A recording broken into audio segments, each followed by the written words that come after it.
मध्य प्रदेश में सब ठीक नहीं चल रहा है बीजेपी के खेमे में। विधानसभा चुनाव जैसे जैसे नजदीक आ रहे हैं, मध्य प्रदेश में बीजेपी की मुसीबतें बढ़ती जा रही हैं। पार्टी के भीतर विद्रोह की लहर उठती दिख रही है और ये हल्के में नहीं ली जा सकती है, क्योंकि आने वाले दिनों में इससे बीजेपी की मुश्किलें मध्य प्रदेश में बहुत बढ़ सकती हैं। कांग्रेस की अपनी तैयारियां हैं, पिछली बार सरकार भी बनाने में कामयाब हो गई थी कांग्रेस की। बात अलग है कि ज्योतिरादित्य सिंधिया की बगावत के बाद कांग्रेस की सरकार गिर गई थी, शिवराज सिंह चौहान एक बार फिर मुख्यमंत्री बन गए थे। अब स्थितियां और हैं। सिंधिया इस खेमे में हैं, लेकिन सिंधिया को लेकर बीजेपी के उन दिग्गज नेताओं में नाराजगी है जो उनके खिलाफ लगातार संघर्षरत रहे। अकेले सिंधिया ही नहीं हैं, सिंधिया के समर्थक बहुत सारे विधायक हैं जो मंत्री पद पर बैठे हुए हैं। ऐसे में कई जिलों के, कई शहरों के समीकरण राजनीतिक तौर पर बिगड़ते बीजेपी के लिए दिखाई पड़ रहे हैं। बीजेपी इस डैमेज को कैसे कंट्रोल करेगी, बहुत बड़ा सवाल है। और इसके बाद में जिस तरह के नए और ताज़ा बयान आ रहे हैं, दीपक जोशी का जाना हो, सत्यनारायण सत्तन का बयान हो, भंवर सिंह शेखावत का बयान हो, ये सारी चीज़ें अलग हैं। लेकिन अब आप देखिए कि मध्य प्रदेश की राजनीति किस तरीके से गर्मा गई है, खासतौर पर बीजेपी की मुश्किलें कैसे बढ़ रही हैं। क्योंकि अगर इसे जल्द शांत नहीं किया गया तो बीजेपी को नुकसान झेलना पड़ सकता है। आने वाले दिनों में ये बगावत या ये विरोध जो है ये कम होने के बजाय बढ़ भी सकता है। अभी तक कांग्रेस के नेता ज़्यादातर टूटकर बीजेपी में जा रहे थे, लेकिन इस बार समीकरण कुछ ऐसे बदले हैं कि बीजेपी के वरिष्ठ नेता कांग्रेस का दामन थाम रहे हैं। इसका एहसास संगठन को भी हो गया है। पार्टी को कितना नुकसान होगा ये एक बहुत बड़ा सवाल है। इससे निपटने के लिए डैमेज कंट्रोल कैसे होगा, इन्हीं सवालों के सिलसिलेवार जवाब आपको बताने की कोशिश करते हैं। राजनीति के जानकार तो यहाँ तक कह रहे हैं कि चुनावी साल में जिस तरह की विद्रोही लहर बीजेपी में उठी है, उसे जल्द से जल्द शांत नहीं किया गया तो पार्टी को 20 से 22 सीटों पर भारी नुकसान उठाना पड़ सकता है। पिछले चुनाव की हार से भाजपा ये तो अच्छी तरह समझ गई है कि 22 सीटों पर नुकसान का मतलब सत्ता से बाहर हो जाना। इस बात को लेकर भाजपा में इस समय 4 तरह के असंतुष्ट कार्यकर्ता दिखाई दे रहे हैं। वो कौन से नेता हैं, आइए आपको सिलसिलेवार तरीके से बताते हैं। पहले तो दीपक जोशी जैसे कार्यकर्ता हैं। इन्हें लगता है कि अब कोई वजह नहीं रही कि पार्टी में बने रहें, यहाँ रहने का इनका कोई भविष्य नहीं। दीपक जोशी कैलाश जोशी के बेटे हैं। कैलाश जोशी बीजेपी की राजनीति का बड़ा नाम रहे हैं, वो मुख्यमंत्री रह चुके हैं मध्य प्रदेश के। कैलाश जोशी का आज भी बीजेपी में बहुत सम्मान है। अपने पिता की तस्वीर के साथ में कमलनाथ के समक्ष जाकर दीपक जोशी ने कांग्रेस की सदस्यता को ग्रहण कर लिया और ये एक बहुत बड़ा झटका बीजेपी के लिए माना जा रहा है। अब ये दीपक जोशी एक उदाहरण है। दीपक जोशी क्यों गए? दीपक जोशी का ये कहना है कि उनके पास में अब कुछ नहीं है, कि वो बीजेपी ने उनको तवज्जो नहीं दी। अब तवज्जो नहीं दी है क्या अकेले दीपक जोशी के साथ है ये शिकायत? भंवर सिंह शेखावत ने पार्टी नहीं छोड़ी, लेकिन उनके सुर बिल्कुल वही थे। और बल्कि वो दीपक जोशी के विषय में भी कहते दिखाई पड़े कि उन्होंने इसी वजह से पार्टी छोड़ी। हालांकि उन्होंने ये कहा कि एक सही निर्णय, गलत निर्णय, उनका नफा नुकसान होगा, ये तो आने वाला समय बताएगा। दूसरे कार्यकर्ता किस किस्म के हैं? ऐसे कार्यकर्ता जो पार्टी नहीं छोड़ रहे, भाजपा के खिलाफ खुलकर बोलने लगे हैं। जैसे कि पार्टी में बने रहते हुए सत्यनारायण सत्तन का बोलना। सत्यनारायण सत्तन भी पुराने नेता हैं, लेकिन हाशिए पर हैं। वो एक्टिव पॉलिटिक्स में बहुत ज़्यादा नहीं है। मुख्यमंत्री से मिलकर सत्तन भले शांत हो गए हों, लेकिन उनके जैसे कई कार्यकर्ता आने वाले दिनों में मुखर हो सकते हैं। सत्यनारायण सत्तन जो है वो काफ़ी अच्छे मुखर वक्ता माने जाते हैं बीजेपी की तरफ से। कई मंचों पर बोलते रहे हैं, लेकिन जिस तरीके से उन्होंने सिंधिया को लेकर बयान दिए, उससे एक बगावत के सुर बहुत स्पष्ट तौर पर बुलंद होते दिखाई दिए। और ऐसे वो अकेले नहीं हैं। ये बात अलग है कि बहुत सीनियर हैं और खोने को बहुत कुछ नहीं है, तो वो खुलकर ये बातें बोल रहे हैं। लेकिन दबे सुर में बहुत सारे लोग ऐसी बातें कर रहे हैं कि सिंधिया और उनके समर्थकों के आने से बीजेपी के कार्यकर्ताओं में एक रोष आया, क्योंकि इस संगठन में आपको बहुत सारे चेक एंड बैलेंस बनाने पड़ते हैं। उदाहरण के लिए आप मंत्रिमंडल को ही ले लीजिए। ये खबरें चलती रहीं कि क्या जो उनके लाए हुए विधायक हैं सिंधिया के, वो मंत्री बने रहेंगे। उनका भविष्य भी सिंधिया को देखना है, क्योंकि उनकी जिम्मेदारी सिंधिया के ऊपर है। अब तीसरे किस्म के कार्यकर्ता ऐसे कार्यकर्ता हैं जो प्रदेश संगठन की रीति नीति और कामकाज से संतुष्ट नहीं है, लेकिन पार्टी में बने रहेंगे। इसके पीछे इनकी अपनी मजबूरी भी है, लेकिन इससे पार्टी को नुकसान उठाना पड़ेगा। ये डिप्लोमेटिक तरीके से बोलते हैं और काम करते हैं। इंदौर के बड़े नेता जैसे और भी कार्यकर्ता आने वाले दिनों में सक्रियता दिखाएंगे। भंवर सिंह शेखावत का भी एक उदाहरण है। भंवर सिंह शेखावत इसी तरह के नेता हैं, पार्टी में हैं, लेकिन टिकट नहीं मिलने का अंदेशा उनको भी है। वो अपनी ही पार्टी के मंत्री, हालांकि वो सिंधिया खेमे के हैं, उनके खिलाफ बोलते दिखाई दिए, फिर उनका पलटवार भी सुनने को मिला। पार्टी में रहते हुए किस तरीके से अब 2 खेमे बनते दिखाई दे रहे हैं। यानी सिंधिया बेशक बीजेपी में आ गए, उनके समर्थक सारे बीजेपी में आ गए, लेकिन फिर भी उनका गुट अलग दिखाई पड़ता है। ऐसा लगता है कि अभी तक स्वीकार्यता पूरी तरह से मध्य प्रदेश बीजेपी में सिंधिया खेमे को लेकर नहीं आई है।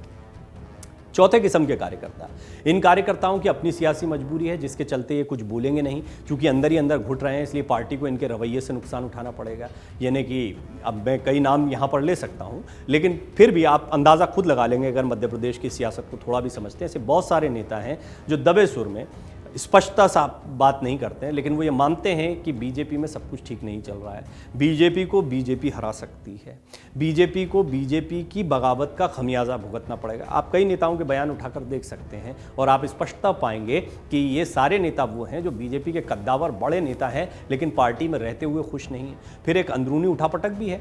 आप शिवराज सिंह चौहान के मंत्रिमंडल को ही देख लीजिए तो उसमें शिवराज सिंह चौहान के खिलाफ आपको कई बड़े बड़े चेहरे दिखाई पड़ेंगे। ये बात मैं सिंधिया खेमे की नहीं कर रहा हूँ, बीजेपी के खाटी पुराने नेता ही जो हैं वो उनसे एक दूरी, एक रार रखते हुए दिखाई देते हैं, क्योंकि वो भी चाहते हैं कि अब शिवराज ने बहुत लंबे समय तक राज कर लिया है, पार्टी का चेहरा बने रहे हैं, अब उनको मौका मिलना चाहिए। तो ऐसे बहुत सारे चेहरे आपको देखने को मिलेंगे बीजेपी में।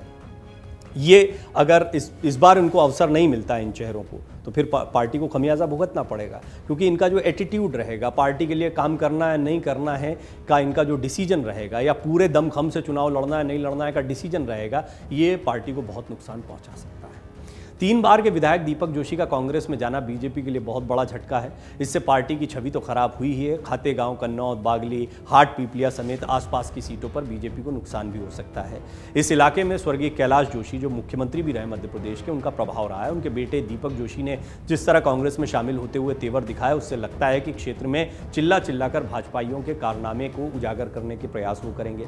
राजनीतिक जानकार ज्योतिरादित्य सिंधिया के गढ़ का उदाहरण देते हुए कहते हैं कि यह हाल ही में अशोकनगर से बीजेपी 3 बार के विधायक स्वर्गीय राव देशराज सिंह यादव के बेटे यादवेंद्र सिंह यादव ने कांग्रेस ज्वाइन की है। खास बात यह है कि बीजेपी के प्रदेश संगठन मंत्री हितानंद शर्मा का यह गृह जिला है। राव परिवार का अशोकनगर जिले में पिछले कई सालों से दबदबा रहा है। यादवेंद्र के छोटे भाई अजय प्रताप अभी भी भाजपा सरकार में अल्पसंख्यक और पिछड़ा वर्ग निगम उपाध्यक्ष हैं। ऐसे में चुनाव से कुछ समय पहले हुई राजनीतिक उठापटक से अशोकनगर के राजनीतिक समीकरण बदलेंगे, लेकिन सबसे ज्यादा असर यादव बाहुल्य मुंगावली सीट पर दिखेगा। यहां यादव सहित अन्य समाज भी राव परिवार के साथ जुड़े हुए हैं। राजनीतिक विश्लेषक ये भी कहते हैं कि मध्य प्रदेश में बीजेपी के बड़े नेता खुलकर बयान दे रहे हैं, इससे चुनाव में पार्टी को नुकसान होना निश्चित है। ऐसा पहली बार हुआ है कि जब किसी नेता ने केंद्रीय नेतृत्व की कार्यप्रणाली पर ही सवाल उठा दिया हो। अमूमन देखा गया कि ऐसे मामलों को केंद्रीय नेतृत्व गंभीरता से लेता है, लेकिन मध्य प्रदेश की तुलना द्रौपदी से करके 5 प्रभारियों को पति बताना कोई हल्की बात नहीं है। ये संकेत है कि इन बयानों से असंतुष्ट नेताओं को ताकत मिलेगी।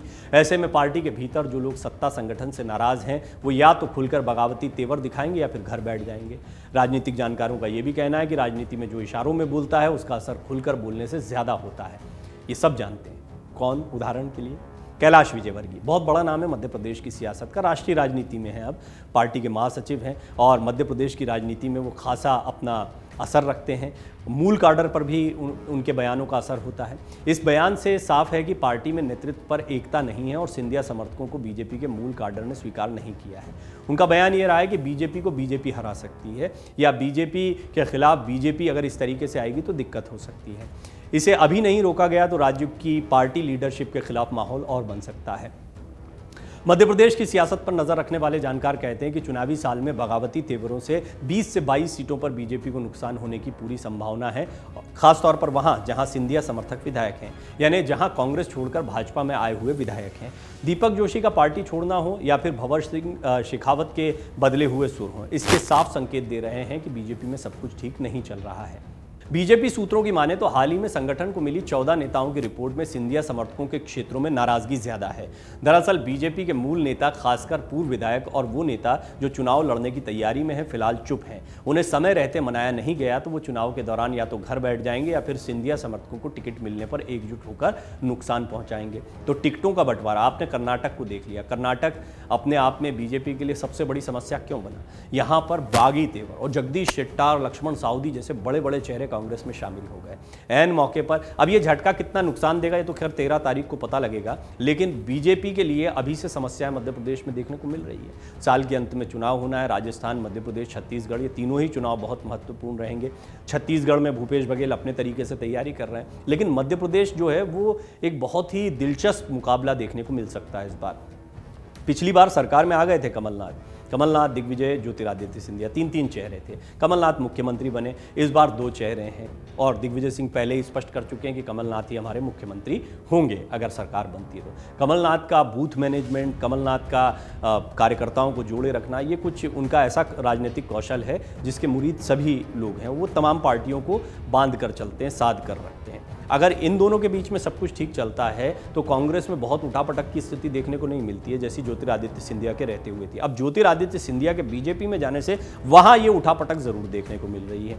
चुनौतियां सिंधिया के लिए भी बढ़ती दिखाई दे रही हैं क्योंकि सिंधिया आप पूरी तरीके से बीजेपी में शामिल हो चुके हैं, केंद्रीय मंत्री हैं, तो उनको ये भी ध्यान रखना होगा कि उनके साथ जो विधायक आए, जिनको मंत्री भी बनवाया कुछ लोगों को, उनको क्या टिकट मिलते हैं, उनको पूरी तवज्जो बीजेपी में दी जाती है, नहीं दी जाती है। अगर उनको तवज्जो दी जाएगी तो उन जगहों पर जहां पर ये चुनाव लड़ रहे हैं वहां पर बीजेपी के जो पहले से मौजूद नेता हैं वो क्या करेंगे। बीजेपी की मूल विचारधारा के नेताओं की नाराजगी को दूर करने के लिए मुख्यमंत्री शिवराज सिंह चौहान से लेकर प्रदेश अध्यक्ष वीडी शर्मा समेत कई बड़े नेताओं ने एड़ी चोटी का जोर लगा दिया है। हालांकि दीपक जोशी पर उनकी समझाइश का कोई असर नहीं हुआ। ऐसे में अब राष्ट्रीय स्वयंसेवक संघ से जुड़े नेताओं ने मोर्चा संभाला है। राष्ट्रीय सह संगठन महामंत्री शिवप्रकाश और क्षेत्रीय संगठन मंत्री अजय जामवाल ने नाराज नेताओं से 1-to-1 बातचीत करना शुरू किया है। इन दोनों नेताओं ने दीपक जोशी से भी संपर्क किया था, उन्हें रोकने की कोशिश की थी, लेकिन कड़वाहट इतनी बढ़ गई थी कि जोशी ने बातचीत के दरवाजे ही बंद कर दिए थे। भंवर सिंह शेखावत ने कहा कि ज्योतिरादित्य सिंधिया समर्थकों के कारण बीजेपी की बदनामी हो रही है। जिन लोगों ने 2018 में बीजेपी की सरकार नहीं बनने दी, उन्हें पार्टी में सम्मानित किया जा रहा है। शेखावत ने कहा कि यह टिकट की लड़ाई नहीं है, सम्मान की लड़ाई है। उन्होंने ये भी कहा कि मध्य प्रदेश में बीजेपी की हालत खराब है। कांग्रेसियों के बीजेपी में आने से पार्टी की हालत खराब हुई है, भंवर सिंह शेखावत का कहना है। पार्टी में अब जमीनी कार्यकर्ता और असली नेताओं की पूछ परख नहीं होती।